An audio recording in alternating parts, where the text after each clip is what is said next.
If you're watching this on YouTube in the future, be sure to like the video, ring that bell, and leave a comment below. Just to head off the questions at the pass, there we got one in chat there for Mr. Missouri. Yes, this deck gets better with the addition of Stomping Ground. Do you know what it also probably gets better with? All the Growl cards that are going to get printed in the next set. With that, let's focus on what we have here and now. So the idea of this deck is that Experimental Frenzy plus Path of Discovery plus these other Explore creatures and Wayward Swordtooth are going to let us plow through our deck and play a bunch of lands out and kill people with Banefire. So this deck looks really sweet. I like the axis of Wildgrowth Walker giving us game against aggressive decks, while Banefire gives us game against the control decks along with Experimental Frenzy. So I really feel like this deck covers the go under and go over the top pretty well. That being said, we've played against a lot of Golgari midrange so far today on the ladder, and I'm not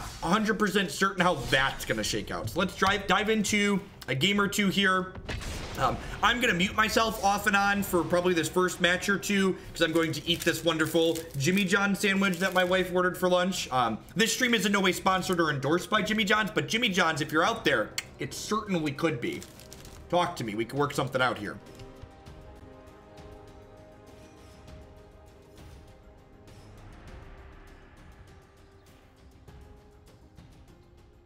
Yeah, Ozar, I made the mistake of clicking into that Reddit thread last night and reading through some of it, and I ended up just turning off social media for the evening.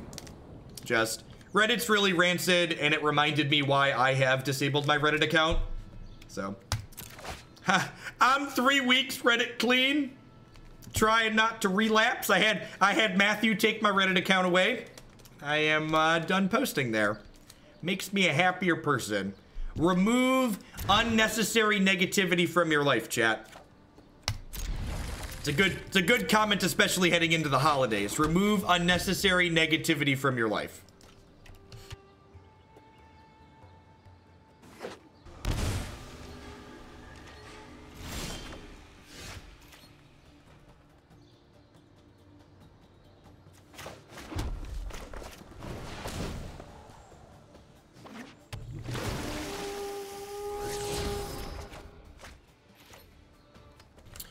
Hurley, to be fair, you do wonderful magic altars, so Reddit is always very kind to altars. If you look at things that like regularly make it to the top of the magic RTCG magic subreddit, it's artwork more than magic strategy content.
It's a shame we didn't draw a land there, because if we would have drawn a land, we could have just Banefired this for 5 and have it be uncounterable. Yeah, they could have Expansion Explosion. They were thinking about they wanted to kill my Merfolk Branchwalker. That's a good read. Sure.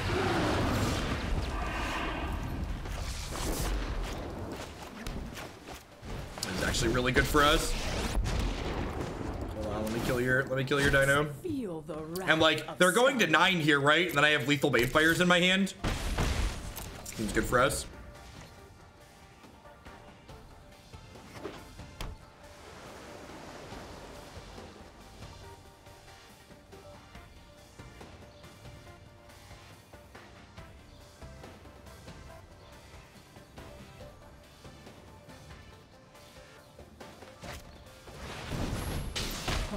So it's going to be like that. I'm not losing everything again.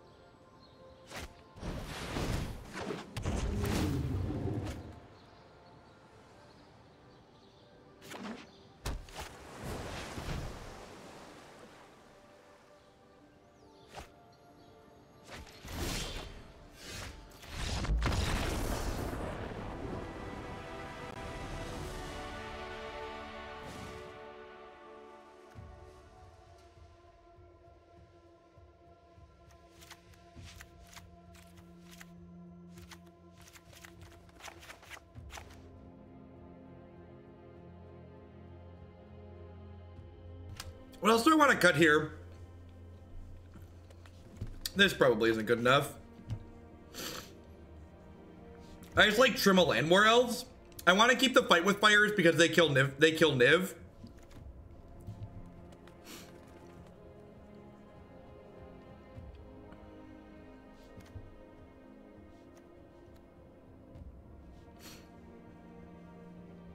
Yeah, I guess maybe I don't need to do this. Oh, there's a 3rd Tyrant. Sorry, missed the 3rd Tyrant.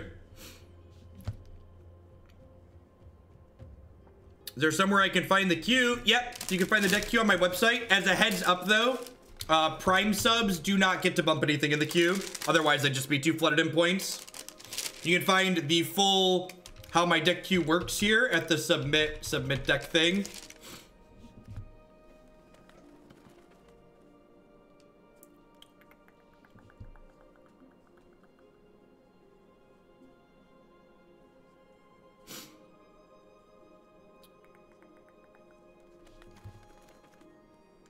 I was gonna trim this.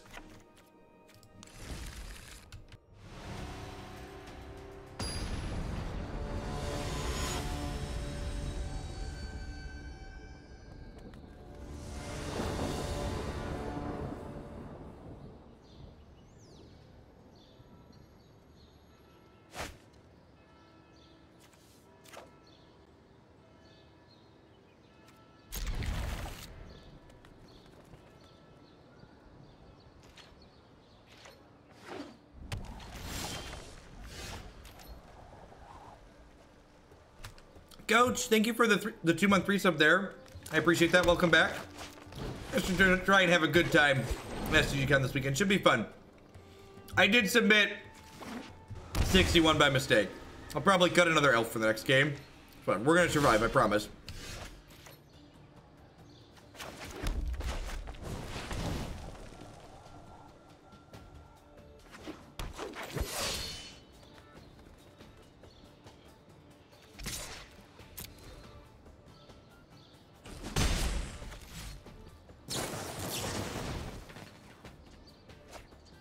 Sketchy man in a white van.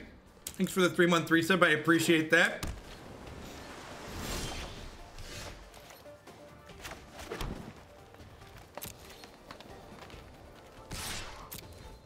So I have 2 frenzies in my hand. I'm just gonna jam these, I think. There's like real no reason not to, I don't think.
Hey, Lau, thanks for the brand new Prime support.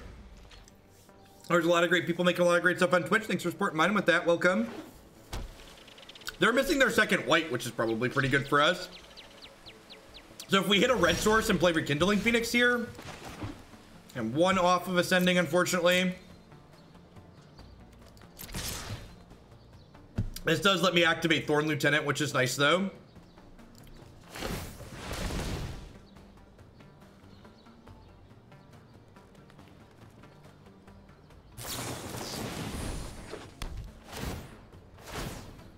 Yep. Ho ho! We had 10 permanents for half a second. And once you gain the city's blessing, chat, it's always with you. That's fantastic.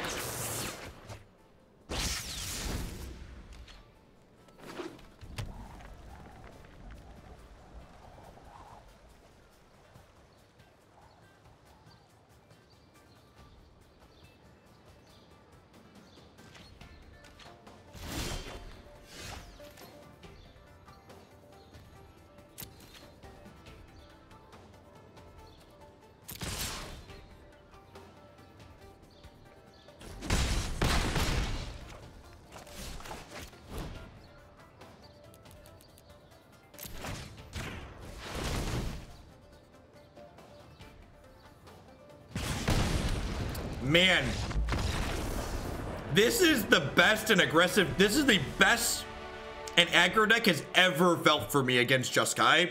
That was sweet. Just 4 main deck Banefires. Nice Jeskai deck. Nice Teferi.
I think I'm gonna bin that. I'm just looking for some of my more powerful cards at this point.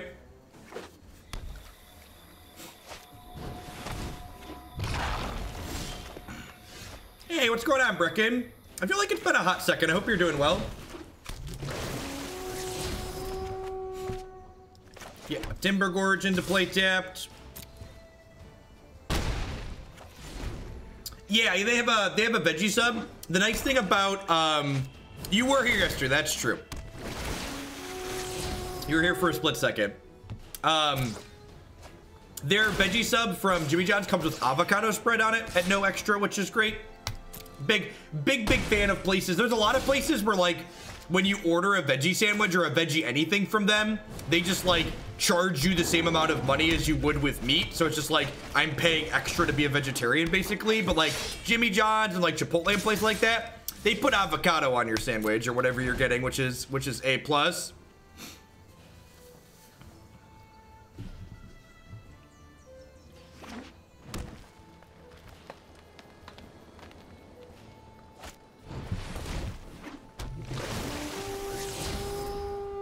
Turn down the, well, to be fair, my speech is literally, you can turn down the volume if you want. That's literally what my speech is. All right, we said during the start of this video that I was expecting this deck to be good against Jeskai and aggro decks and maybe struggle against green-black. So I'm excited to see how this matchup plays out for sure.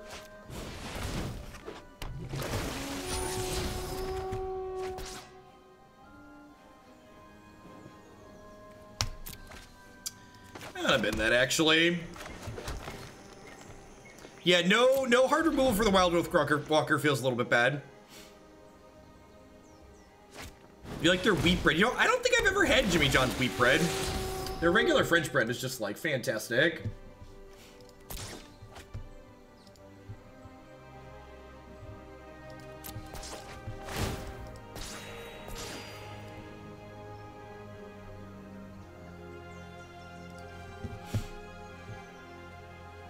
I feel so conflicted. On one hand, Jeff is the best. I love his content. On the other, I am a proud carnivore and I can't trust vegetarians. What do I do? Time me out. I just stack block the crap out of this, right? This is my out.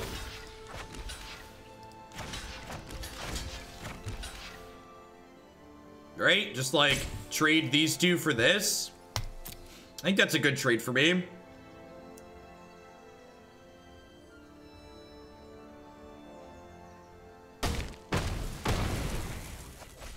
Like I have Thorn Lieutenant to like sit back and like hold the board down. Was that a good draw, chat? How do we feel about that one? Losing our, if I'd have known that was on top, I wouldn't have played. If I'd have known that was on top, I wouldn't have played the or let the Wayward Swordtooth die. How does one keep from playing decks with 1s and 2s if you don't keep getting the cards you need or don't get as many wild cards? You need wild cards. If you want to build good, consistent decks on Magic Arena, you got to give them money or grind a lot. Gotta spend money to have nice things or spend. You pick one or the other. You either spend your time or spend your money.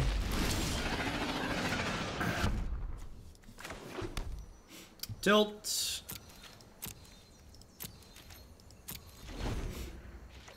There's like ups and downs to both. If I hadn't played my land there, I actually wouldn't have been able to play the second Experimental Frenzy off the top, so it's not all upside.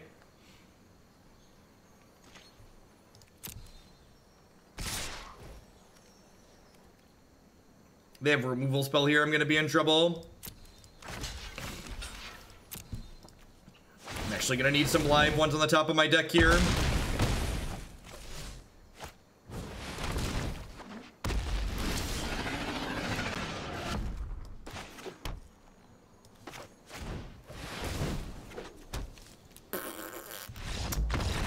Well, that's about how I was expecting that to go. Back no. Thanks for the 3-month resub. I appreciate that. Welcome back. Yeah, it's kind of a medium frenzy game for sure, right? Just like not really what we're looking to be doing. All right, what are we looking to be doing? Speaking of, so I think I want my Carnage Tyrants to beat their Carnage Tyrants. I'd ask that we stick to English in chat. I only read and speak English, so I can't moderate things accordingly if people are posting offensive or obnoxious things in other languages. Please and thank you.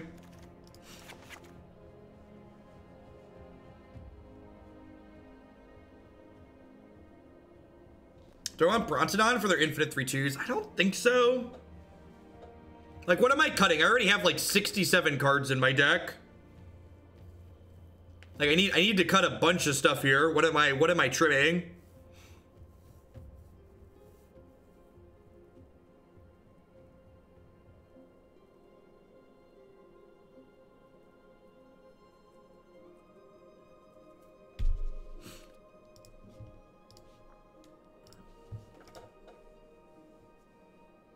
You speak Python. I speak math. It's funny. I used to always tell people that math's a foreign language. It's like pretty close to the truth. I'm gonna cut these elves. I'm gonna cut the path with this path of discovery.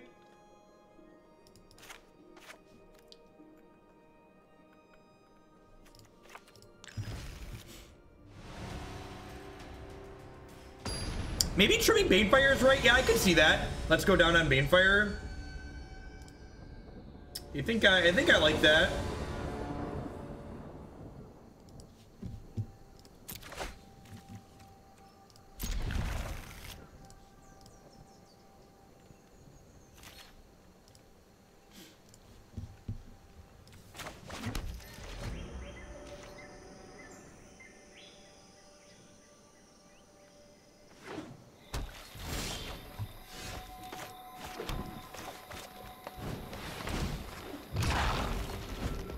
Hey, Serp, thanks for the 13 months. Welcome back. I appreciate that. Thanks for keeping me employed here. Perfect. Look at that. Real decks have curves, chat. Yeah, gimme. So next, this curve's actually kind of absurd, right? I'm gonna go Wayward Swordtooth, land into Merfolk Branchwalker next turn. What the F, Cassie? Thank you for the brand new Prime support. Welcome, welcome. Thanks for shipping your Bezo bucks this way this month. Let's see if we can get this Swordtooth Frenzy going here.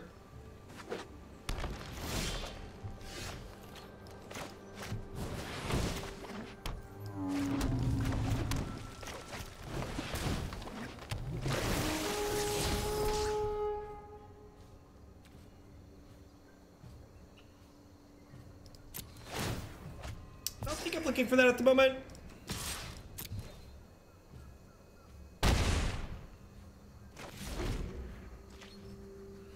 Do I play the Phoenix before playing the Frenzy? I'm not sure. I'm not sure. My 5/5 gets to start attacking next turn, potentially. If it doesn't die in a blaze.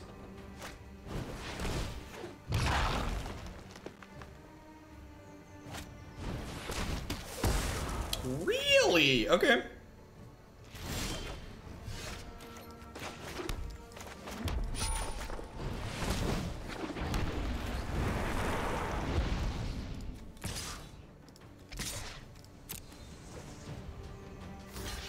I think they need to trade here.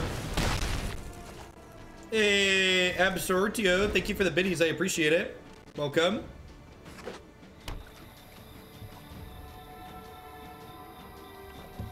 Everyone's having a good Wednesday wherever you're at. Thanks for dropping by here. Hanging out, playing some green-red Frenzy lands. Or whatever you want to call this pile.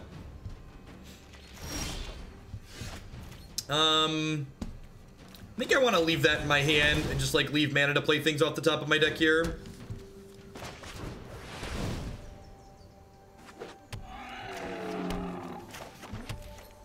Was that a good turn? How do we feel about that turn? Felt okay? Above average maybe? Can we please have Grape Shot in standard? What's going on, Janet? Thanks for the 3 months.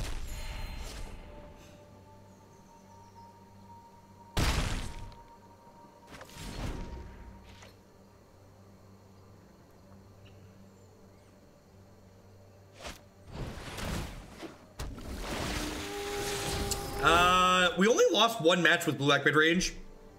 I'm pretty sure, I don't keep track of records while we're playing, because like the raw record with the deck doesn't really matter. Ooh.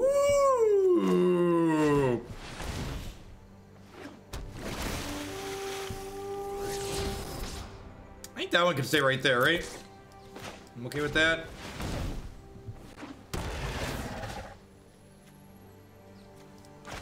Oh, you know what? I should probably take the Jadelight Ranger, because that one, if they pick it back up, gains them health. Yeah, why not?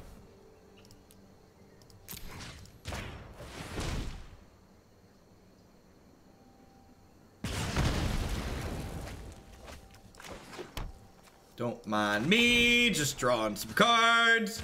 Man, this is busted, chat. This when this deck gets going, man, does it get going.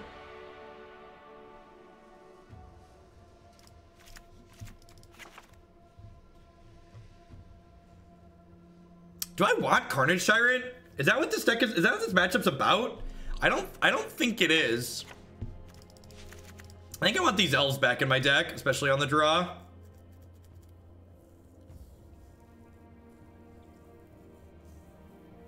Do I want these Banefires? Maybe I don't want the Banefires at all. I think I'm fine with just these 2. I feel like I don't need Banefire to win this matchup. Maybe I'm supposed to leave like 1 in case I draw through the entire deck. I only have so many random rares and mythics.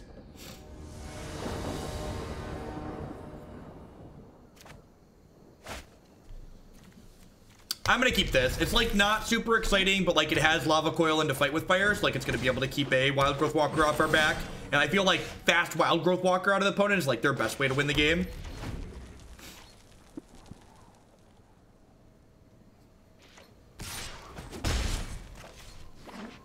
God, God, Vivien clears the top of your deck. That's such a good thought. I didn't even think about that.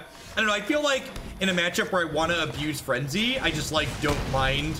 I don't mind that. Phoenix is bad against decks running 4+ exiles. Well, not all of these green-black decks are running a bunch of exile effects. And past that, like, it's not like their Vraska's Contempts get turned off if we board out Phoenix, right? Like, our deck has plenty of good targets for Vraska's Contempt, so like, I don't really gain much by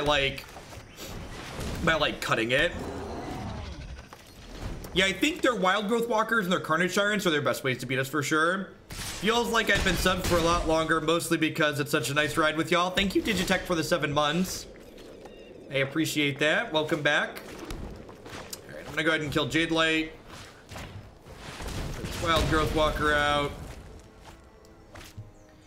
I've had to pretend to be a rational adult for 11 months, chat. Awful. What's going on, Dingo? Welcome back. That's kind of a tilt that I like. Fire killed this, and then they had this. Oh, they don't have any explorers with it. That's good.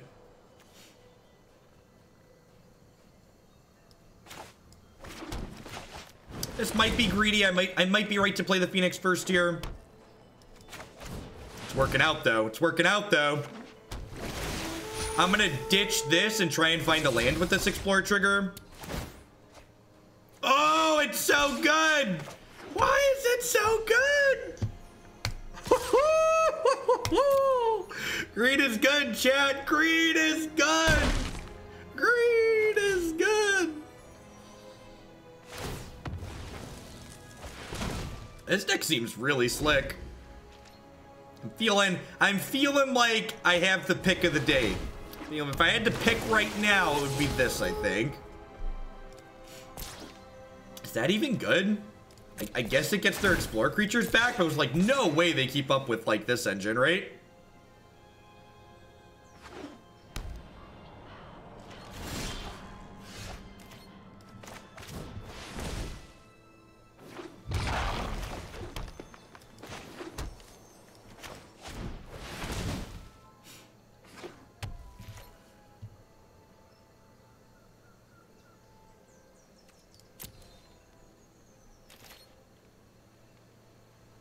It's really unfortunate I didn't find another Explorer hit there.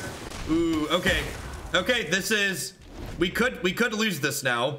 So they're gonna get to Finality, clean my board. I really needed to hit an Explorer creature for this Wildgrowth Walker there.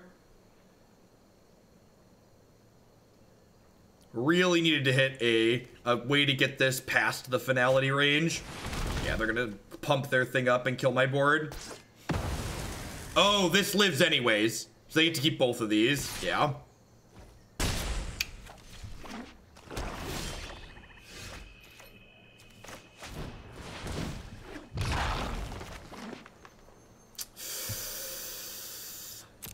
Things are not looking good for our hero, chat.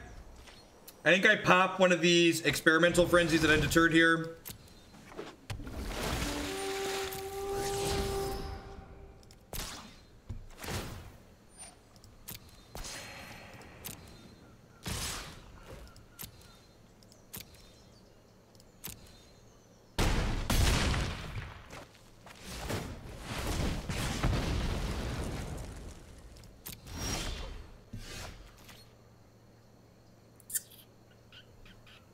So I have 10 mana. There's another frenzy on top, so I can blow this up and then do this into this into this and maybe stabilize here and then get going again next turn. This is fine. This is fine. We're up to 7 here.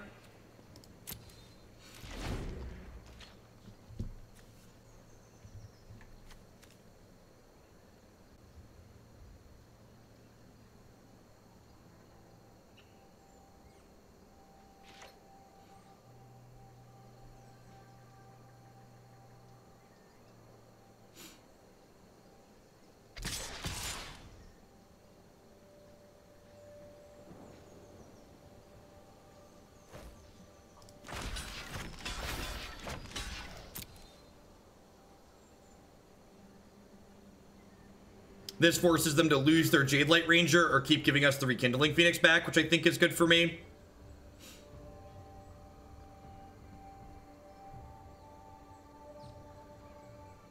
We're going to 3, which makes this lethal, but that's fine. If they want to use this to, like, either kill this permanently or just save their creature here, I then get to keep my Wildgrowth Walker, which can potentially gain us more health later.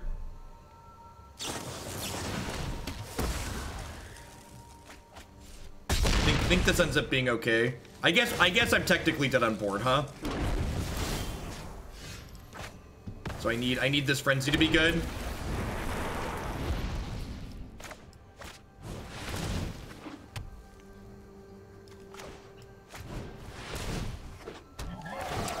That's the start of a good frenzy, chat. That's the start of a good frenzy.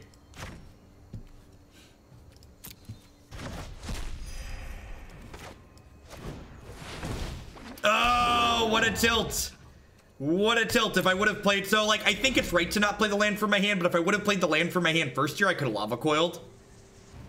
Cloud, thanks for the 2-month resub. I appreciate that. Welcome back. Ooh, what's in here? Just a square deal.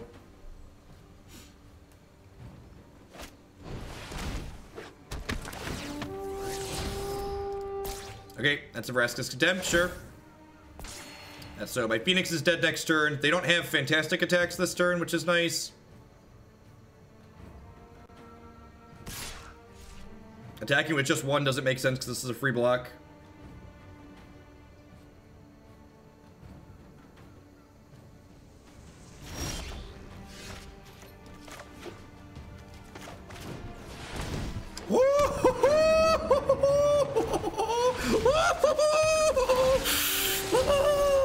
Goodbye. Draw a land. Gain 6 health. Play a land. Play a land. Oh, there's a fourth land in a row. Fourth land in a row. All right, it's fine. It's fine. We're gonna be okay. Everything is gonna be all right. Everybody, calm down, okay? We're gonna be okay. I guess I shouldn't have boarded out my Banefires. Guess I shouldn't have boarded out my Banefires.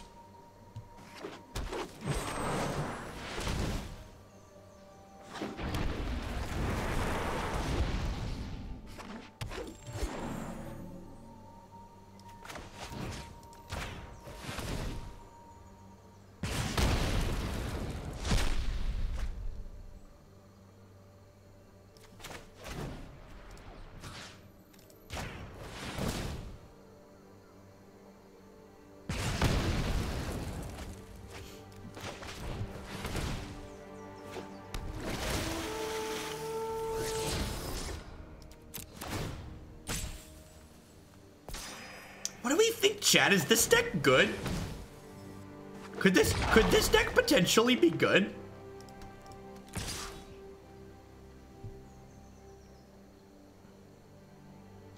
We do only have 6. Do I just like attack with everything here? I just do this? I think I just do this, right?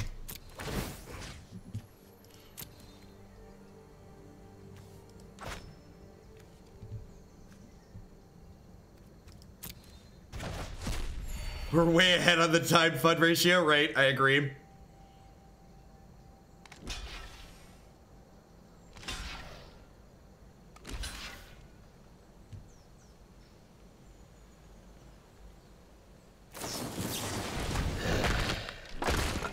Subs aren't notifying today. Oh, is the sub notification done? Oh, did you send the notification through, NC? When you resub, you have to refresh your browser page sometimes and send it through. At any rate, thank you for the resub. I appreciate it.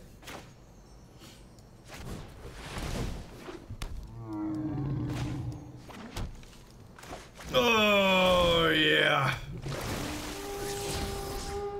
Yeah, bye, friend. Bye, friend. Woohoo! This deck is great. How we doing, folks? Welcome, welcome, welcome.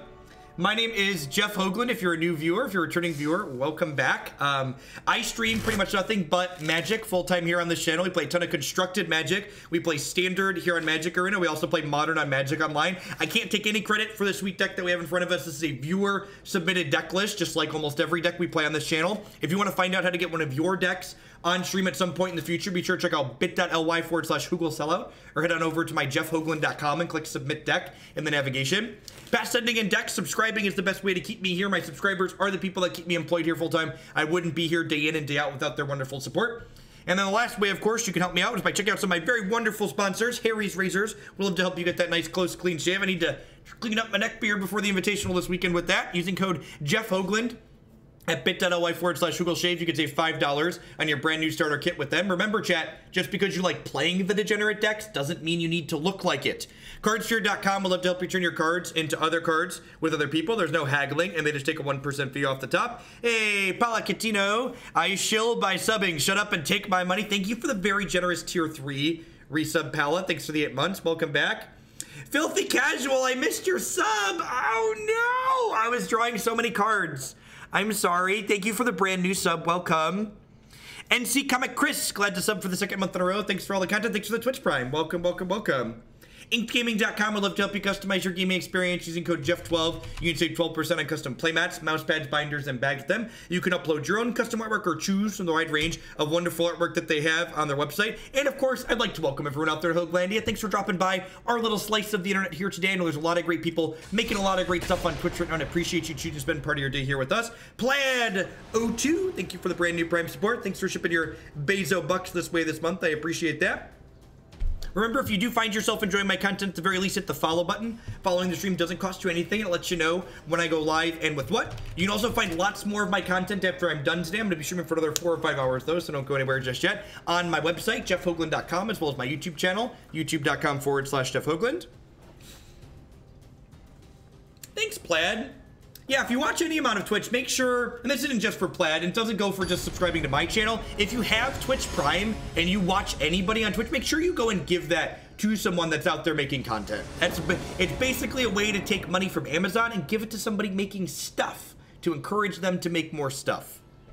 I appreciate the support this month, Plaid.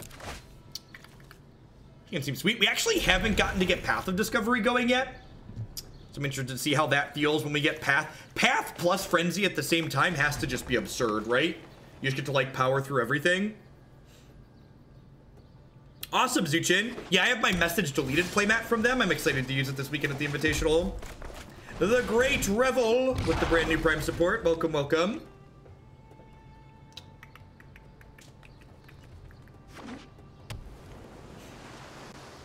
Double islands, mono blue or like control with an awkward draw? Hopefully they're control because these Banefires are going to be sweet. Can you deck yourself accidentally? Kinda. I wonder, maybe I'm not supposed to play this land first so I could draw a tapped land here. So it is mono blue, it looks like. I'm actually going to leave this on top of my deck because getting to trigger Wildgrowth Walker against mono blue seems really important. Encouragement to do stuff and all that. Well, thank you.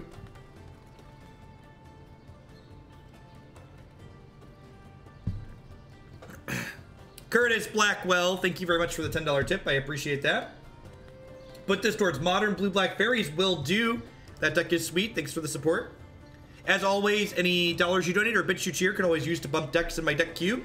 If you're ever looking for sweet decks, my deck queue is part of my website. You can find things that we're going to be playing coming up on there with deck lists linked. Yeah, Swordtooth with Frenzy is a really, really good combo. Wait, what? Did they think this? Do they have Dive Down? They must have Dive Down, right?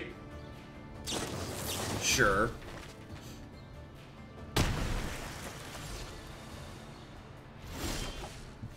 So I'm gonna lead on this in case I draw a tap land. I think I want to get this going before I do this. Like, getting Wildgrowth Walker up to a 2/4 means it just can bump with this indefinitely. Yeah, them having more curious obsessions. Look at that. Play well, get rewarded. It's not a Temple of Tilt, chat. We played around drawing the tapped land. I am going to decline attacking here because I would like to double block next turn if they attack again, I think. I want to double block next turn.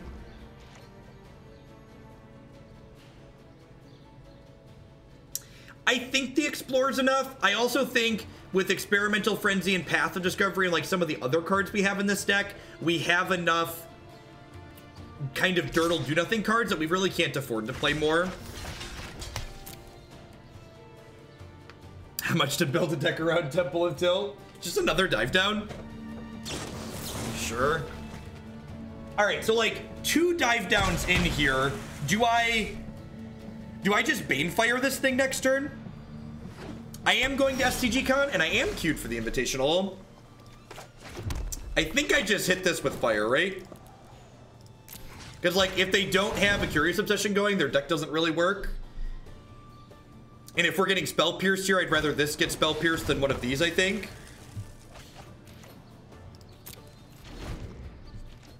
Star City Games is the largest independent tournament organizer for Magic the Gathering, and they have a circuit that has an invitational tournament twice a year that happens at their convention. What do I normally do at SCGCon side events? I've never been to SCGCon before, so last time I went to an invitational was last summer. I haven't been qualified since. I think I want a Path of Discovery first here.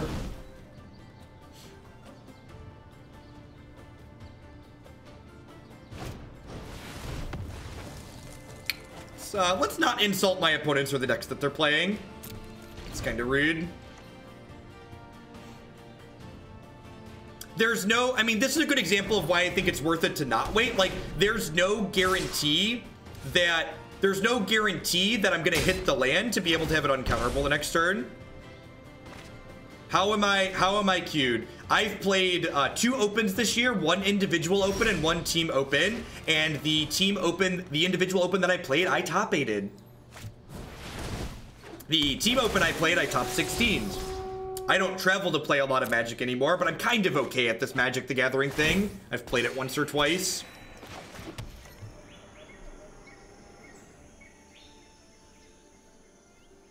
What did I play in those opens? I top 8'd the Modern Open with blue-red tempo, and I top 16 the team tournament in the Modern seat playing, gosh, what deck did I play? I forget. It was green Blackrock.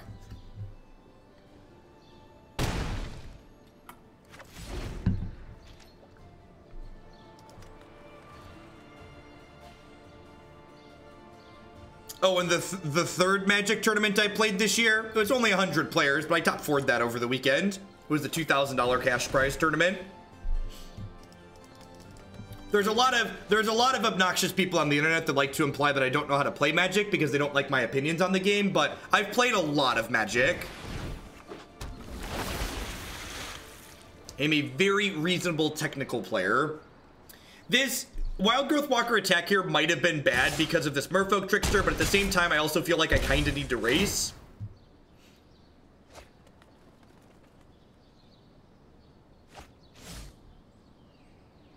I almost certainly will not have a round 1 feature match. Don't you play Magic as a job? Yeah, kind of, but when I'm playing Magic here as a job, I'm not playing competitive Magic as a job, really.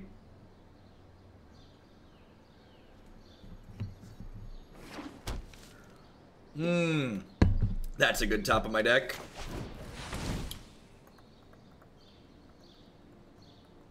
I think I just bin this Swordtooth here because I don't really want to draw it, right? I would like to find a land for next turn. Perfect. Or a land for the next card.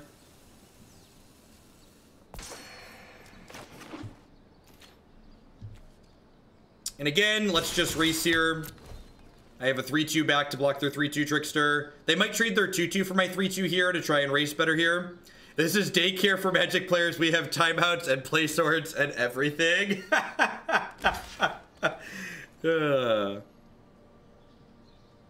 I did top 1,000 Milwaukee. That's true.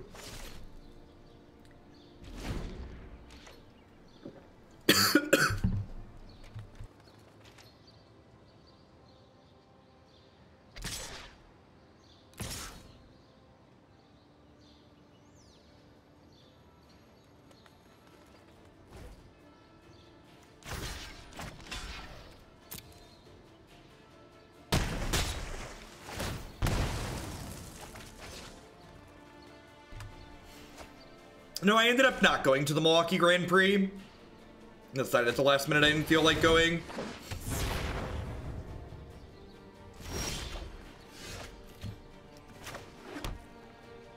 All right, so because there's a land on top of my deck and I have another Experimental Frenzy in my hand, I think it's actually correct to pop this and play this Wildgrowth Walker here.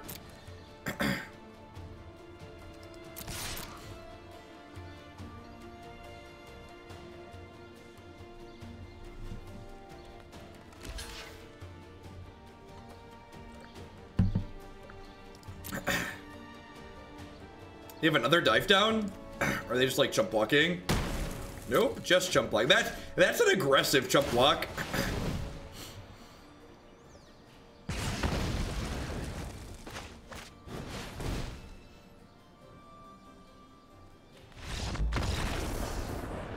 Perfect, Paula, thank you.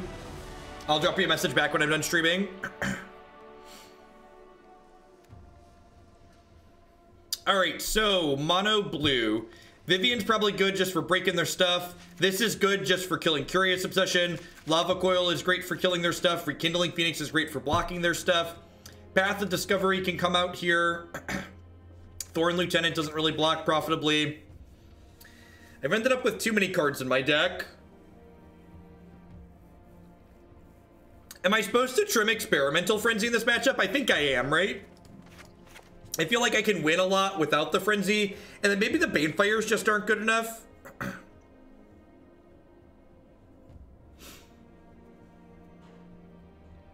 Yeah, I think Banefire's just too slow.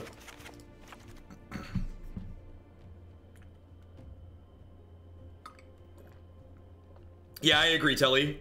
It's really, to dive down, especially like this says can't be countered, but they can still hexproof things, right? I think this seems pretty reasonable. We're like relatively interactive, can block, and like also have pressure to attack.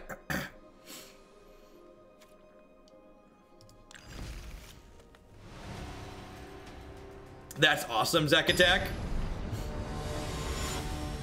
McCarver asked, you said you were going to stream full-time for a year. Decide if it's a viable thing to do. So far, does it look like it'd be a full-time for me? Yeah.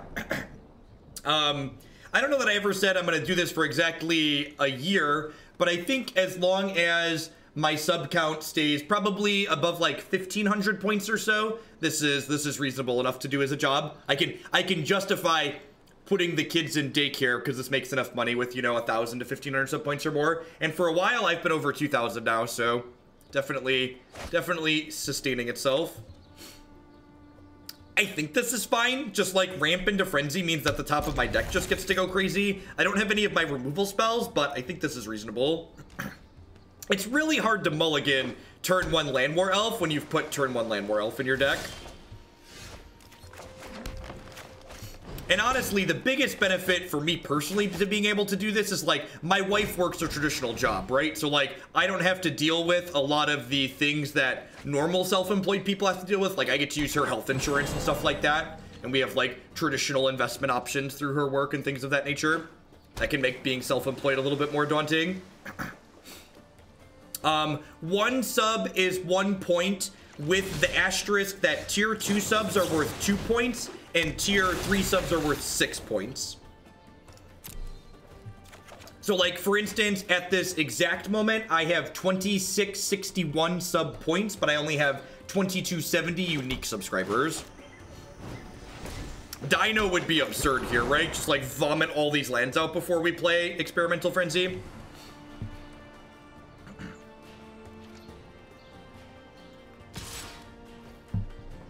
I'm not even sure this deck is jank. This format is just so the thing that's most absurd about the standard format isn't even just the variety of decks in it, and that's definitely part of it. But the thing that's most absurd about this format is that there's this absurd variety with only 5 sets in it. This is the smallest standard will ever be. Like, that's huge. That's huge. I'm not going to attack these into a potential Merfolk Trickster here. The upside of 2 damage just isn't high enough.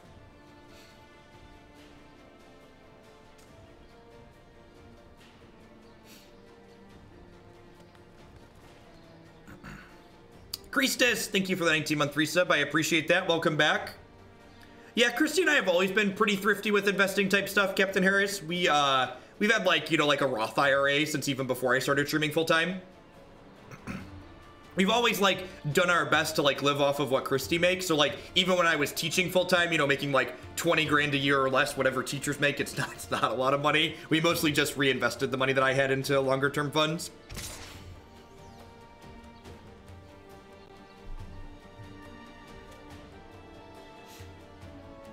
I never attributed my November sub points to deck mine 3. Yes, definitely, Jat.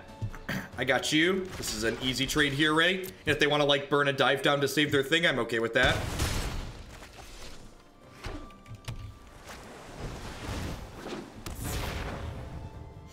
What do you think of fairy conclaves in Blue Red Temple? I think they're really good, actually.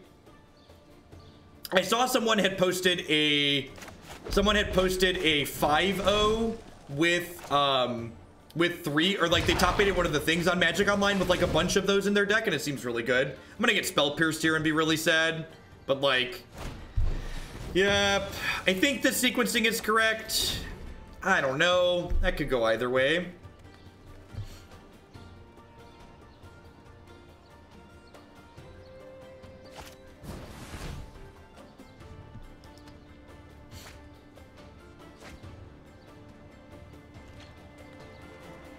Will I have any of my merch with me at the Invitational? I'm gonna bring probably some tokens and stickers with, but that'll be about it.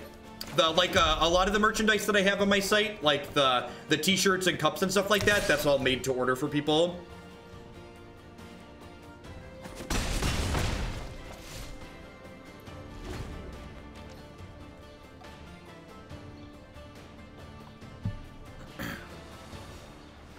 Yeah, I do. I am gonna try and remember to bring a Sharpie with me this weekend. Usually I do.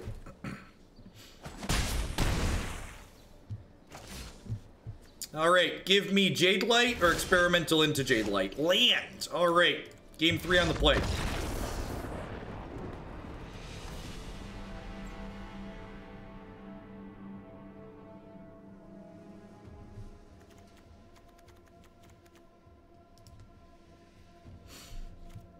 Unique subs with an average viewer count less than that. Quite the conversion rate. It's awesome that the community. Yeah, definitely, Crispy. And I don't even know that it's even just specifically the Magic community so much as like the community that I have here that supports me is like really awesome. Because like I'm nowhere even near the top viewer count for Magic streamers in general, but I think I'm actually at the top of the sub points at this point.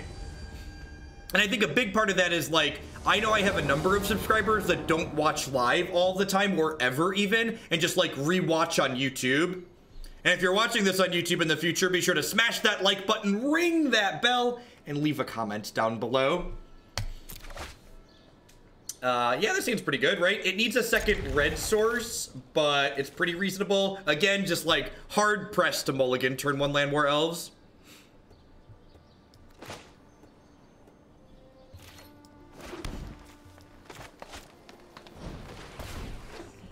Listen, I'm almost like a real YouTuber, chat.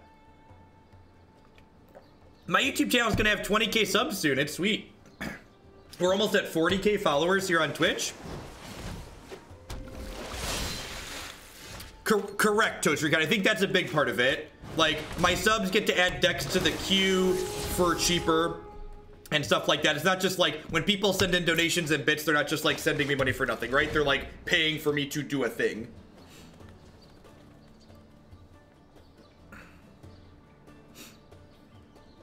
Yes, that is exactly correct, Vlad. It's 4 rounds of each of the constructed formats day 1, then a 5-3 or better cut to day 2. Same thing again, and then just modern top 8.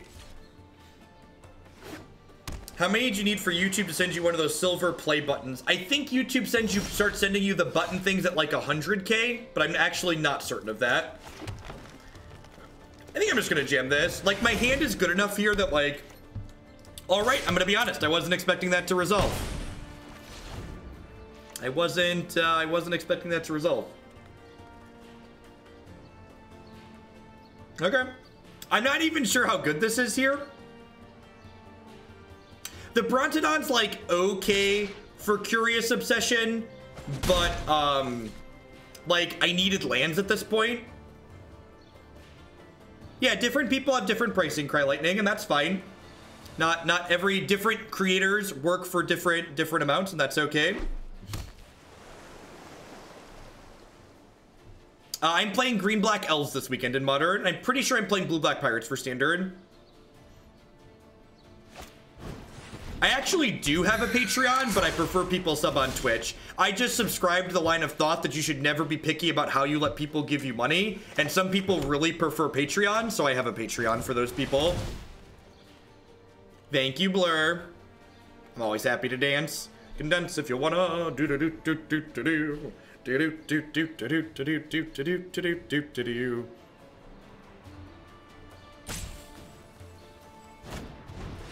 Do I shift between standing and sitting? I do. I have a desk with motors in the legs, so I split my time half and half. I think I kill the Siren Stormtamer here. Nah, I'm gonna kill the unblockable one. I think that's right. With the I don't know. That could go either way. Not hitting a land to play this turn feels a little bit bad. Or did I already play a land? No, I already played a land. I'm wrong.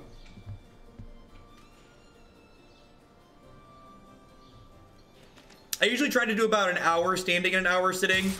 And it's easier to remember to stand than anything, because like when my back starts to get annoyed or I get like start shifting in my chair, I stand up. How long until you open? Mr. Zero, the Blur. Thank you for the extra biddies. Okay, deal. Are you about ready to go off? You're about, oh, please counter this. Please counter this. I mean, you never beat this one, right? Yeah. All right. All right. Oh, that's sad. There's not a land. Get those air squats in. Jeff, what's going on, Brecken?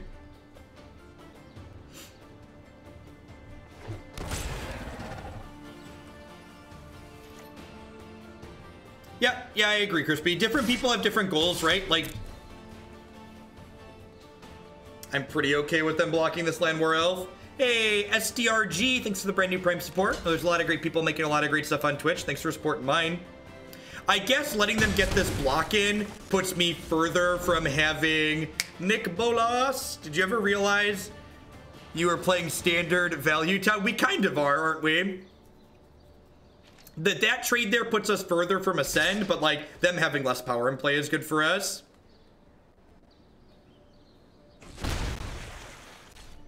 I didn't pay you to dance, I paid you to squat. I'm really bad, I don't do squats at the gym, because I find them annoying.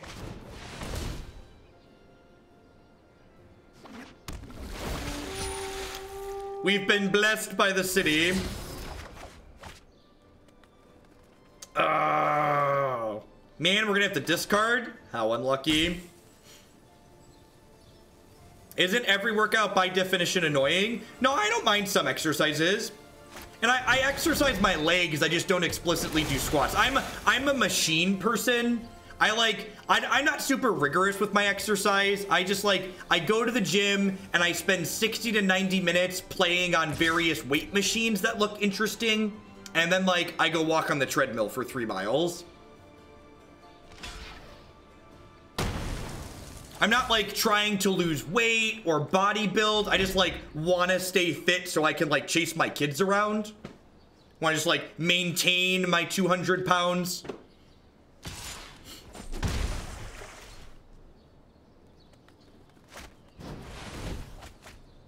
Can we have a gym stream one day? I'm actually not sure what the legality of that is. So I personally really like walking on the treadmill because I can do other things while I'm on the treadmill. So I play the Warhammer card game on my tablet is what I primarily do while I'm on the treadmill.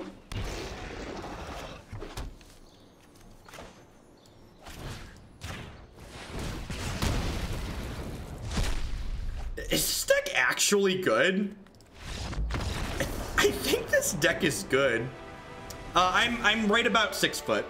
So I've got a little bit of flab at 200. We ranked up, chat. Look at us. We're a big deal. We're a big. If you've been looking for a Gruul deck in Standard, this one seems incredibly sweet. This one seems incredibly sweet.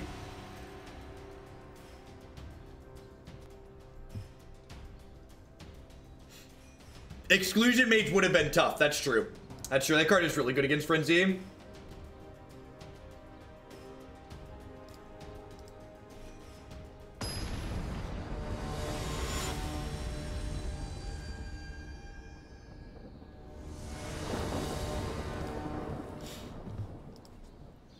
How long is MTGO down for today? The scheduled downtime is supposed to last for another hour and 15 minutes, but I'm planning to do standard all day. I'm not planning to shift to Magic Online later for the stream.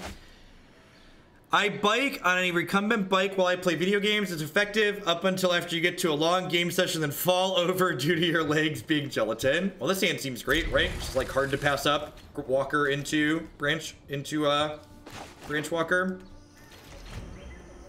How close to solved is the standard metagame? I don't know. And like one of the things that's tough about Magic is like because they hide so much Magic data, I don't really have objective measurements for it. Did someone ask about the Warhammer card? Yeah, I see someone post. It's Age of Sigmar Champions. It has both a paper and a mobile app version. Can't be solved yet. Still isn't a competitive Omniscience deck. Oh, Zach. Hey, Zach, when are you getting into the Invitational this weekend, by the way?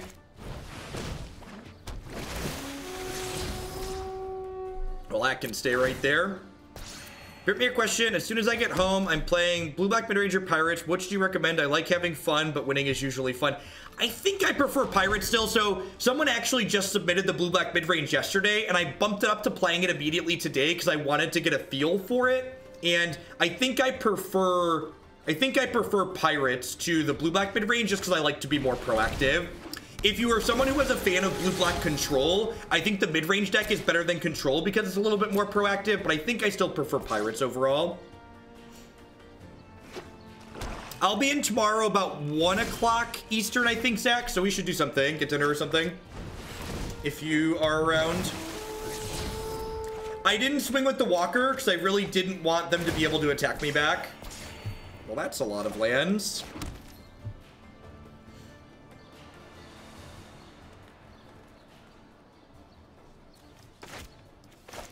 Yeah, I don't think I'm attacking here because I don't really want to give them free cards. Because, like, whenever any other things die here, they're going to draw cards with Midnight Reaper. I also, like, don't want to attack with this and trade for both of these. Actually, I would trade for just Jadelight Ranger, right? That doesn't seem good.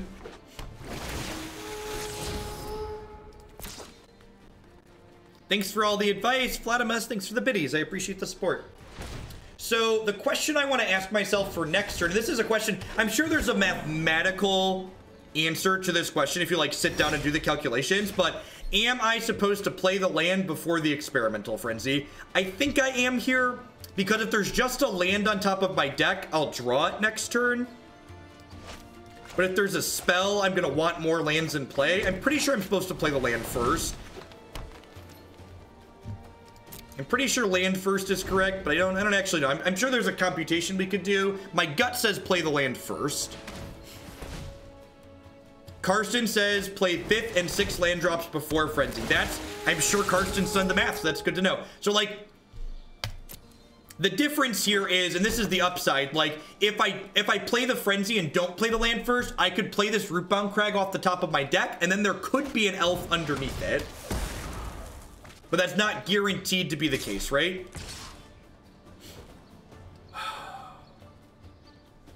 I'm going to trade here just because I don't want to take infinite damage, but I'm not going to trade here because every one of these things dying lets them draw a card, and I don't want them to draw too many cards.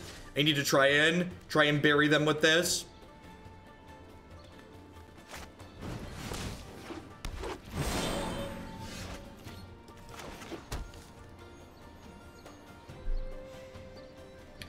I'm going to play this for X's 2 and kill this Midnight Reaper so that way I can trade with things in combat, not feel bad about it.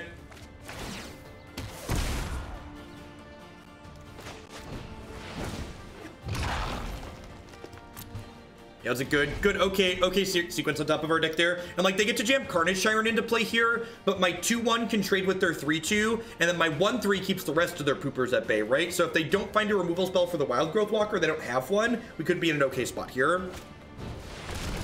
That's a big in. The good news is with this Jadelight Ranger in hand, I'm going to be in a position where I could like pop this Experimental Frenzy down the line and like gain 6, which is nice. As someone who doesn't have the burden of ever being able to win a tournament, I don't have to think about things like that. All right, with Experimental Frenzy on top of my deck here, I'm actually just going to blow this up. This is actually fine. So I'm going to blow this up. I'm going to play a land out of my deck. I'm going to Jadelight Ranger, gain 6, leave Frenzy on top, and then next turn we'll replay Frenzy.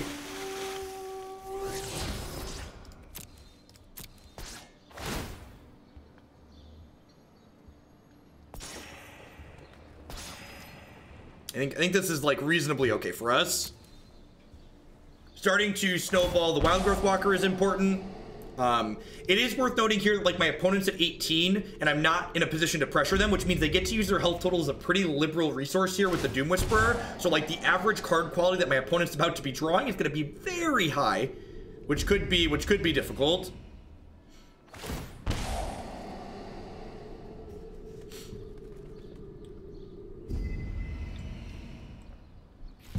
So someone said that Karsten did the math and that you should only play lands 5 and 6 before Frenzy. So once we have 7 lands in play, we should Frenzy without playing the land.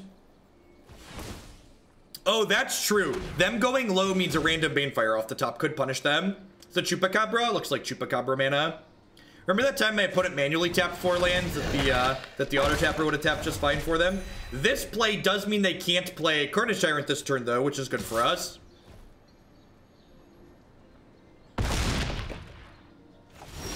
Will this archetype be viable in Modern? I don't think so. Modern's not a format that's about grindy card advantage. It's about brutal efficiency.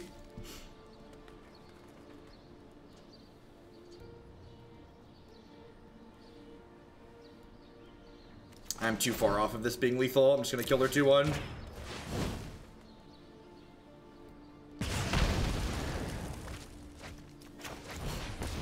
Now it's for a deck with low CMC. That's probably a good thing to note.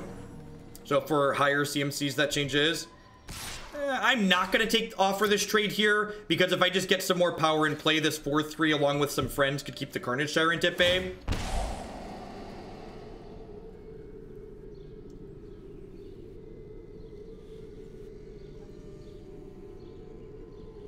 Jadelight Ranger a day keeps the Carnage Tyrant away.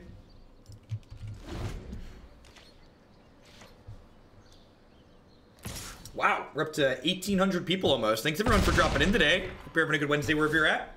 Just a reminder for my regulars, this is going to be my last live stream until Monday. Thanks for the bits, Dougie. I'm going to be at the SCG Con Invitational this weekend. Probably playing Green-Black Elves in Standard and likely Blue-Black Pirates in Modern. What a beating. Oh, that sucks.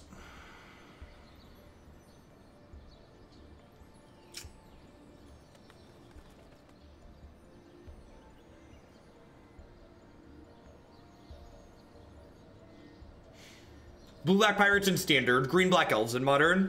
Do you have a link to any of my gear, like my physical hardware? I think I had a command.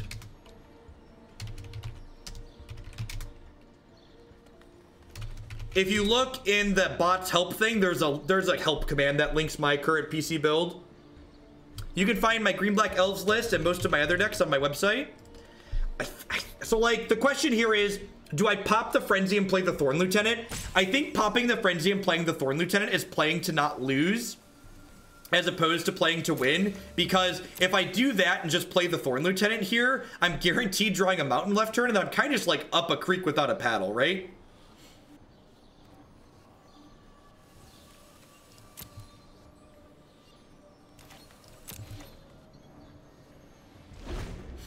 That being said, I am taking a hit for 13 here, which is a lot of damage.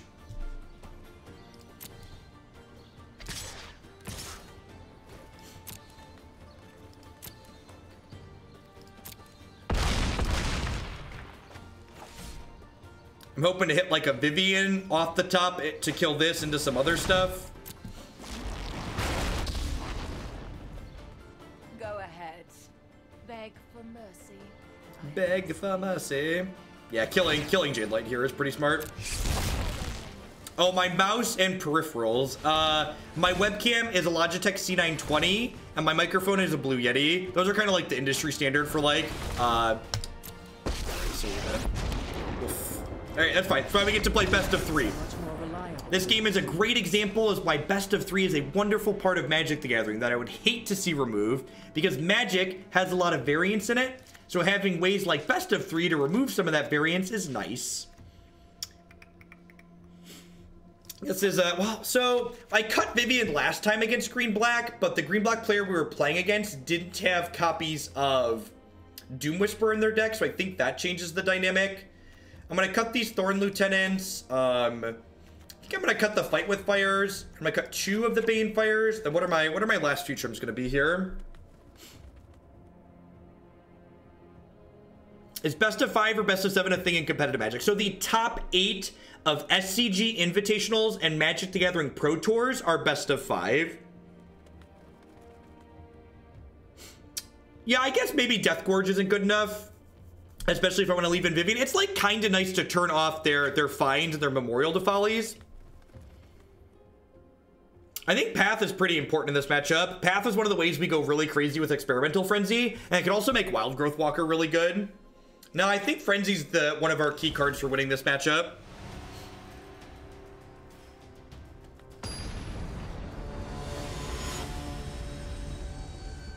I feel like, and this is something that I'm not sure about, again, this is a viewer submitted deck list that we're just playing for the first time today.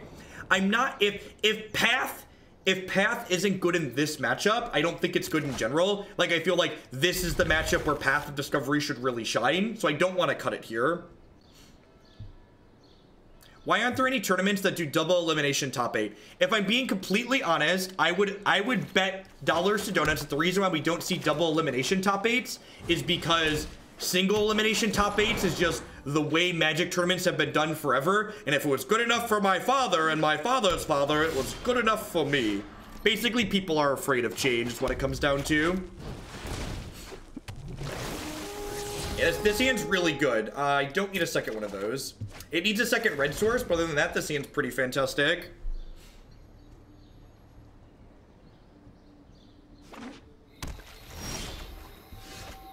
Oh, that's a good rip.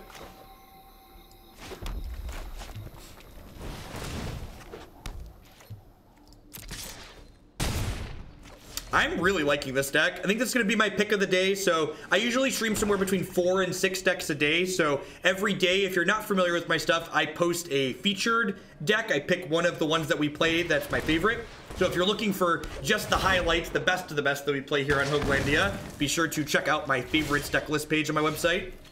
That's a fantastic draw. Just get the card advantage going. Would you like to see balance comes? Would love a Swordtooth. I am not going to attack here because I would like to trade with this to keep Vivien alive.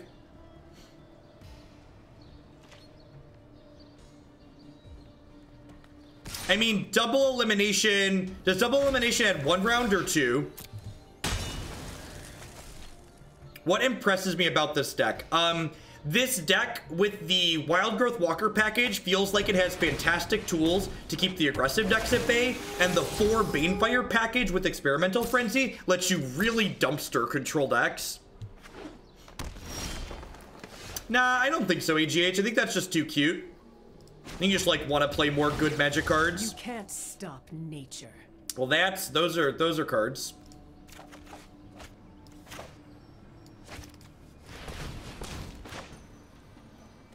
So I can do this, land, Phoenix.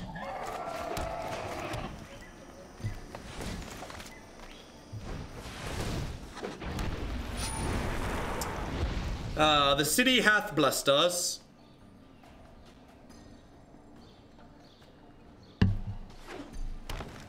Double limbs would have to take a day by themselves. That's nonsense. Cite a source.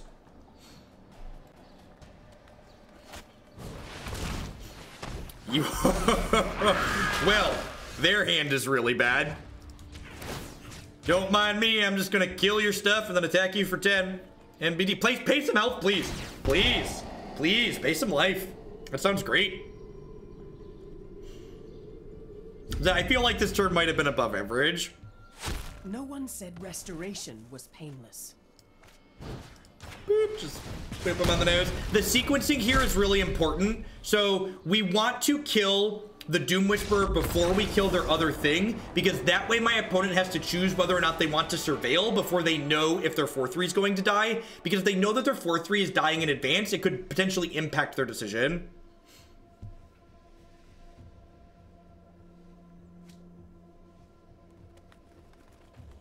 Am I playing anything non-Magic off-stream? I've been playing a little bit of Artifact off-stream, but not a ton because I don't have a lot of spare time to be sitting at my computer. And I play a lot of the Warhammer TCG on my tablet while I'm at the gym.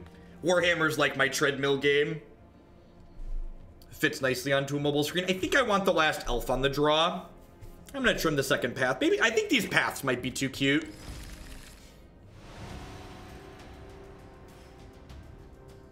They used the PT with best of 5. The SCG Invitational top 8 is best of 5. How's my Elf deck? I haven't found a good Elf deck since the second set released. So I've tried a couple and they've all felt like poop.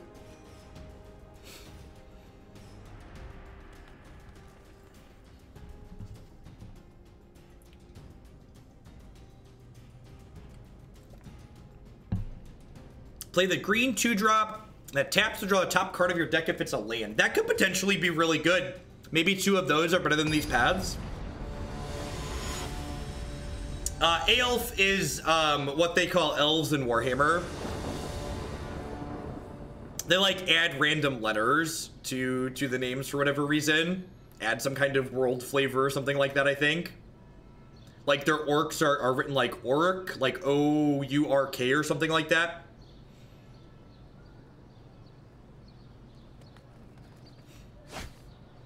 I mean, Magic tournaments are effectively double elimination for the most part. Like a Swiss tournament with rounds based on the number of players attending, you're mathematically eliminated for top 8 almost every time when you take your second loss. So being Swiss basically is double elimination while giving people the option to keep playing if they came out to a tournament for the day.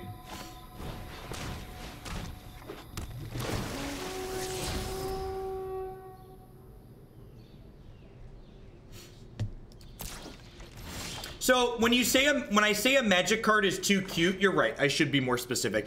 What I mean by a magic card being too cute is that it has this effect that synergizes with what we're doing, but it doesn't seem to explicitly solve a problem that the deck has in a useful manner. And it's also clunky and mana inefficient while not solving a problem that we have. You ever considered doing viewer matchups? No. I play everything on the competitive ladder, so if you want to play against me, just queue in on the ladder. The problem with doing viewer matchups is that somebody's always left sad in my experience. There's always somebody that wanted to play and then we ran out of time. And it just sounds like a pain to coordinate overall. Like, I'm already getting paid to stream a bunch of different decks, so like, I don't want to take away time from decks that people have paid to see to like coordinate stuff like that. Like, for people that are new to the stream, my deck queue, for instance, right now at this very moment, when I fired up this morning, my deck queue had 48 decks in it, and it's actually at a low point right now because my queue's been on a slow state while I worked it down.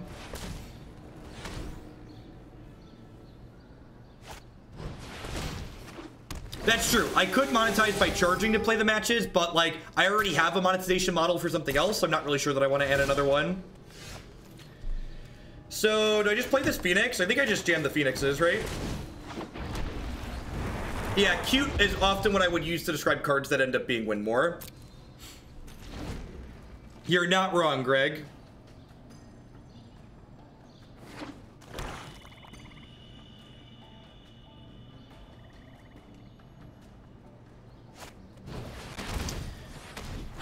Is it worth double lava coiling this Doom Whisperer?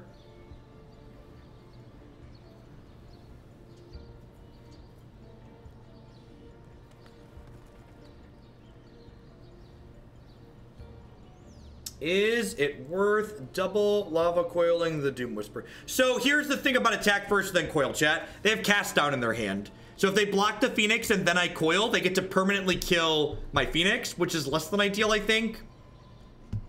I think I'm on the double lava coil the Doom Whisperer plan here, and then like smack them for 4 in the air. It's like, I don't feel good about this, but it's like necessary, right? Like, I still have a third one left over in case they have another thing. You're not wrong, Arcs. Variety is the spice of life, though, and I personally don't enjoy playing limited, so we're always going to do some Magic Online content on my channel until we can have another constructed format on Arena at the very least. So hopefully by next fall we'll have a constructed format, a non-rotating format on Arena, and then we'll do more of that in Standard. That's true, we did get a bunch of free shocks. The top of their deck was really bad. Whoa, that card's real good. do you think? What do you think? Is this Doom Whisperer card good? That seems okay.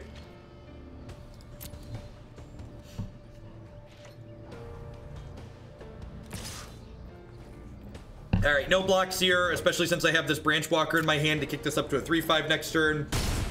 Also, like, gain me some life back.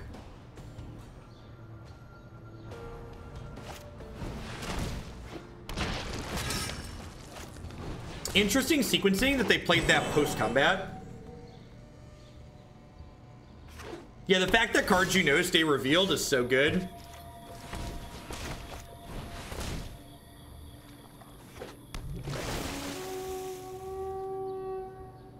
Yeah, Lava Coil looking really great here.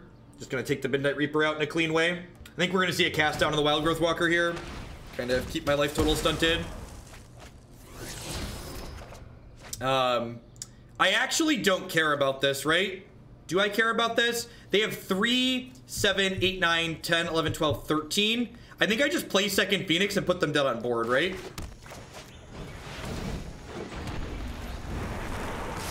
I almost want... So, like, the Phoenixes in this deck are in the sideboard. I almost wonder if I just want 2 Phoenixes in the main over those paths. The Phoenixes have been really impressive. So if they attack, I'm just not blocking here because I don't want them to draw cards off Midnight Reaper.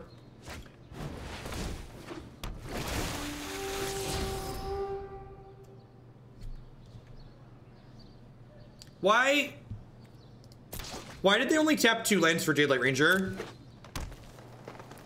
Am I crazy? Did they only tap 2 lands for this?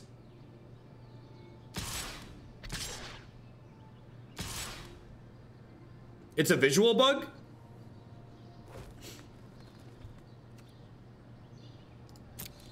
Weird. And again, I'm not blocking here because Midnight Reaper would give them cards, which could potentially get them out of this.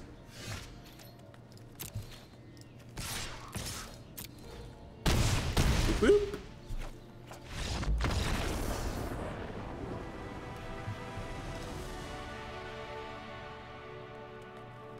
I do not think we're gonna have time to get back to... we might. I'm gonna run a little bit long with this deck. I think we're probably not gonna get back to Pirates today. Kind of like this Frenzy deck. I'm gonna swap the Path of Metals out here really quick, though. Or Path of whatever this card's called.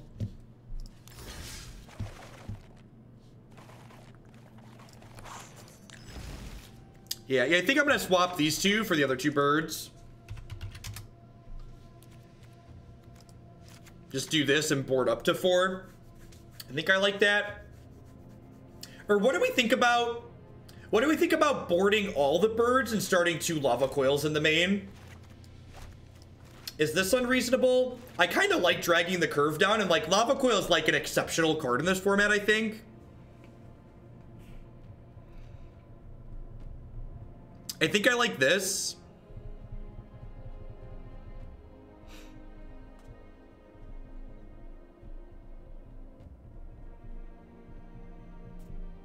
Yeah, I think I'm going to try the 4 birds on the board. I'm going to put 2 Lava Coils in the main.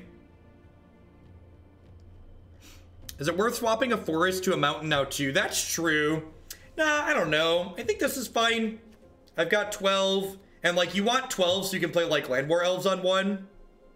Yeah, Lava Coil is almost murder plus in this format, honestly. Like, the fact that it exiles is not negligible. It's very, very relevant a lot of the time.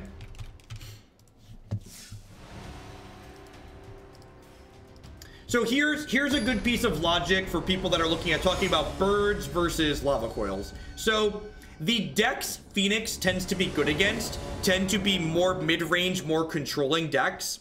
Whereas the decks Lava Coil tends to be good against are the more aggressive decks in the format.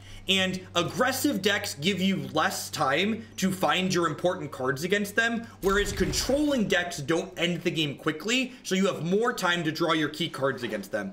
So that means, in general, you're better off hedging aggressive decks game 1, because they're going to be more punishing for not having the right cards in the right positions. This hand's really mediocre against the deck full of Shocks and Wizard Lightnings, but like Merfolk Branchwalker, land elf on the draw, I'm pretty sure is a keep every time, even if it feels bad in this position.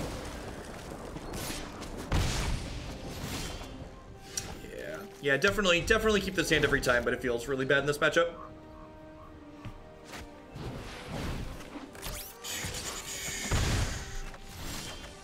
All right, so we're saying there's a chance. Yeah, me too, Strickles.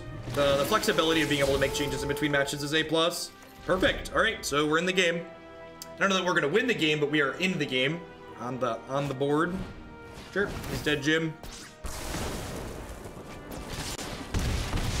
Yeah, I'm not a big fan of limited. My favorite part about playing Magic is like working on a deck and tuning and changing it as we go, and limited just doesn't enable that experience. I wonder if I'm supposed to play Banefire this turn. The upside to playing the Jadelight Ranger is that it gives me the ability, the most likely case scenario, to have 4 lands the following turn, and having 4 lands on turn 5 means I can double spell.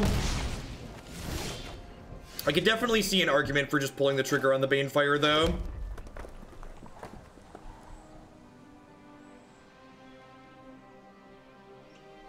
Yeah, I think that was maybe wrong, and I should have just done this last turn. They're gonna like have a 1-mana spell and destroy me. Nope. All right, so we're going to 7, which is scary in their deck full of reach. No, I don't want a Swordtooth plus Thorn, chat. This card can't block until I have the City's Blessing, so it's not going to be a relevant 5/5 for a hot second here. I really hope...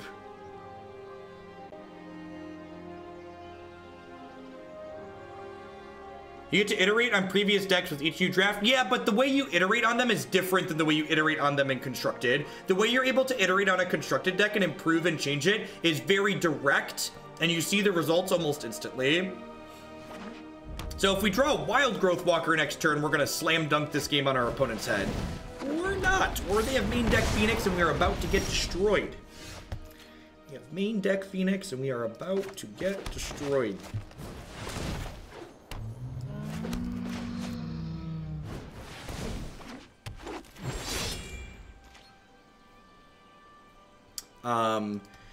I personally play Magic the Gathering to have fun, and I don't find the variant that Best of One Magic has interesting or enjoyable, so I have no intentions of playing a Best of One ladder at this time.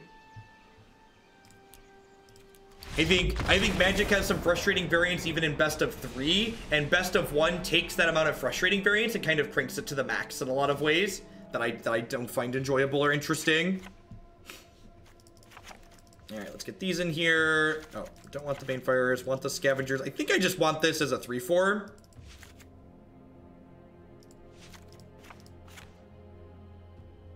Yeah, images are linked in chat. I finished in the top 4 of the tournament I played this past weekend. This is just like not a frenzy matchup, right?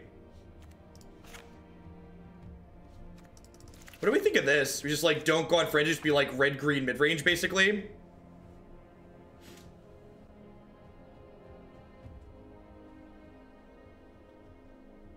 Kind of like this. Honestly, the Banefire is probably even better than the 1 Swordtooth. Yeah, I think this seems reasonable. Like, Phoenix is a nice card that plays defense, but also closes. I think Jund could work in standard. So, we've played some Jund decks on stream. You can find them on the YouTube channel on my website. The takeaway from the Jund decks, if I recall, was that, like, the red just didn't add anything meaningful to green-black mid-range. So you were just like, you could play Jund, but, like, what you were getting for, like, making your mana worse in green-black just, like, wasn't really worth the effort.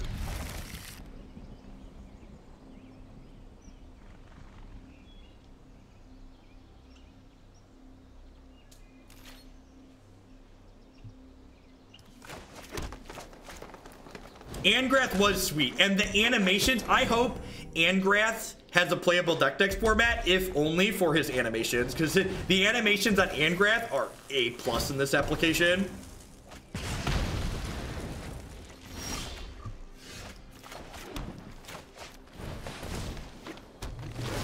Oh, that's true.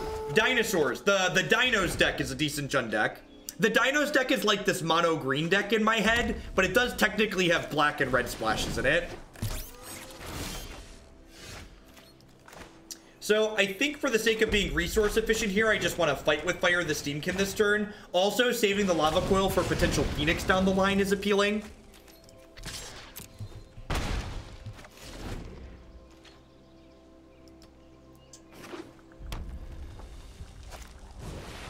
Not whirly boys. That's like, you know, decent for us. D2. Alright, so what do I want to do here? I can get the Deathgorge Scavenger into play, or I could Lava Coil plus Branchwalker. I probably want to Scavenger this turn, just in case my opponent has land Phoenix next turn. The Runaway Steamkin is, like, potentially scary, but Phoenix unchecked is definitely scarier.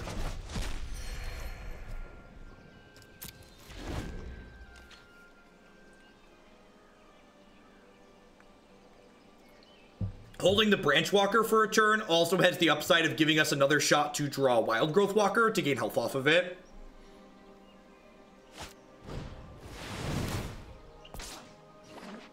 This turn could have gone worse.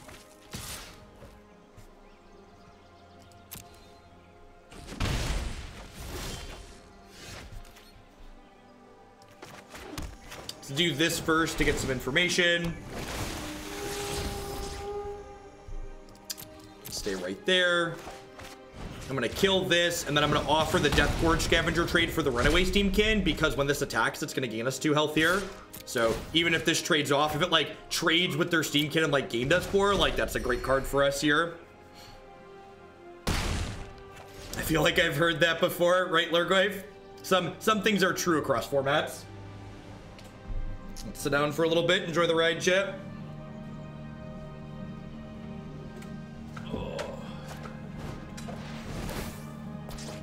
The Fanatical Firebrand's a little annoying because they can trade that for the Merfolk Branchwalker before my trigger next turn, but I guess that's okay with me. It's not hitting my face.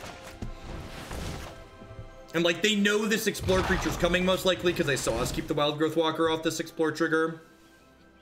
See if they kill the Walker in response here. This is Frenzy Lands that we're currently playing. We boarded off that plan in this matchup though. If you missed the rest of the stream, which it sounds like you did for this deck, we played it for a little over an hour and a half now. You'll be able to find that on my YouTube channel later, just like everything else. Not attacking with the Deathgorge Scavenger here, obviously, because they have a 4/4. I am, however, going to offer this trade here. I'm at 22, they're at 15. We want to just kind of turn the corner and take the game over here. First one to a Phoenix at this rate is probably going to win. We likely both have 4 of those post-board.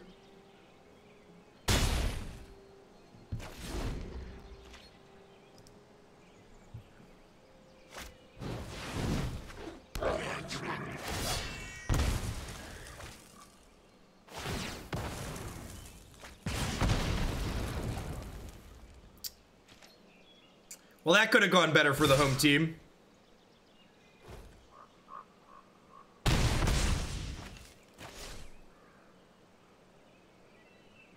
Worth noting that Phoenix being a 4/3 doesn't line up particularly well against Goblin Chain Whirler, which is unfortunate for us.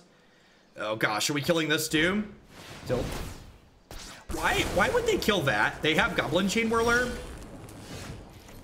Why would they kill that? They have Goblin Chain Whirler. I could have attacked and exiled a spell to make the Scavenger a 4/3. That's a fair point. I didn't think about that.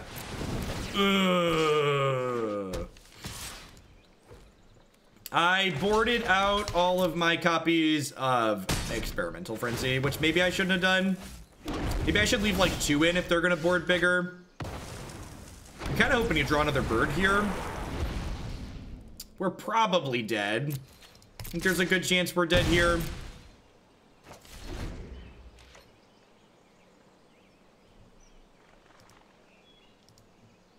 Please remember, if you want to criticize play that you see on this channel, whether it be my play or my opponent's play, you need to be constructive and specific. Don't just laugh and say, haha, they made a mistake. Say, they did this, and this play that they made was wrong, and this is why. Be constructive, be specific if you'd like to be a part of my chat. I do have Banefire on top in my deck still, that's true. We could hit a Banefire for lethal. I have 3 copies of that at the moment.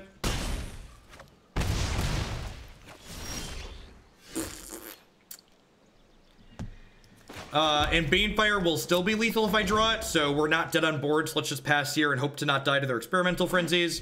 If their Frenzies are unkind, we could get another turn here. We could also die right now, though, so... Okay. That bodes well for our hero.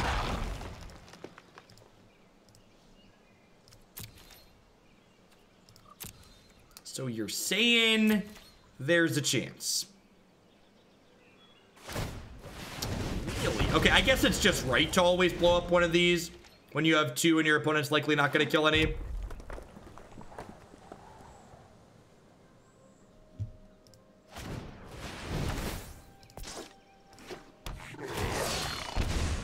Yep. Am I dead yet?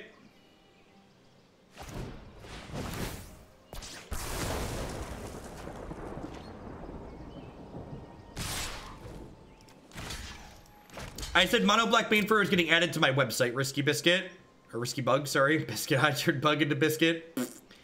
Alright, am I dead? Dead to any burn spell here. Dead to another Chain Whirler.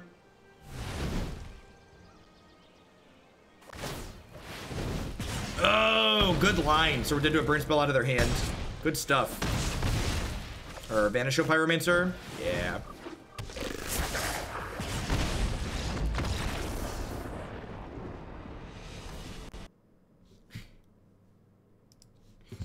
All right, well, that was going to be our last match with that deck. I'm planning to play another deck, but Arena decided to take a quick nap. Would you like to enjoy my Blood Raid background for a half second? Isn't she pretty? I love this artwork. The Nerd Rage store actually in Chicago had this artwork framed on the wall. It's quite beautiful.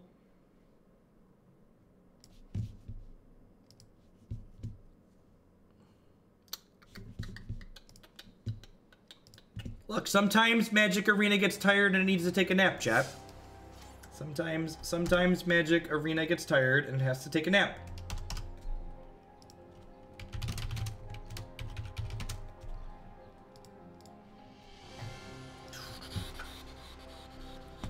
All right, sorry, to wrap on Green-Red Frenzy.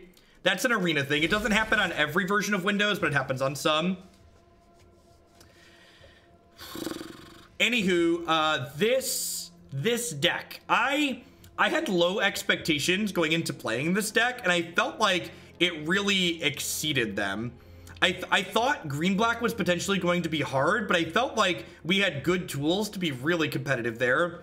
Frenzy plus Wayward Swordtooth is just such a crazy, powerful synergy together. And like these cards are like individually reasonable. Like this on its own is fantastic. And like this on its own is like kind of okay. And when you put them together, they are 2 great flavors that taste good together. We ended up trimming the paths in the main deck because they were kind of unimpressive. Other slots in here, if you want to kind of play with things or adjust things, these Thorn Lieutenants could maybe be something else, but I kind of like the rest of the core here. Felt pretty reasonable. The Rekindling Phoenixes out of the sideboard were aces. You can maybe experiment with them in the main deck.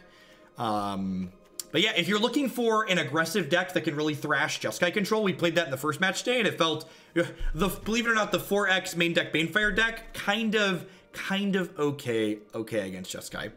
All right, so what are we doing next? I think we got Naya Midrange on the docket next, it looks like.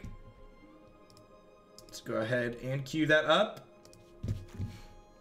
Remember, if you didn't catch all this video, you can catch it on YouTube later as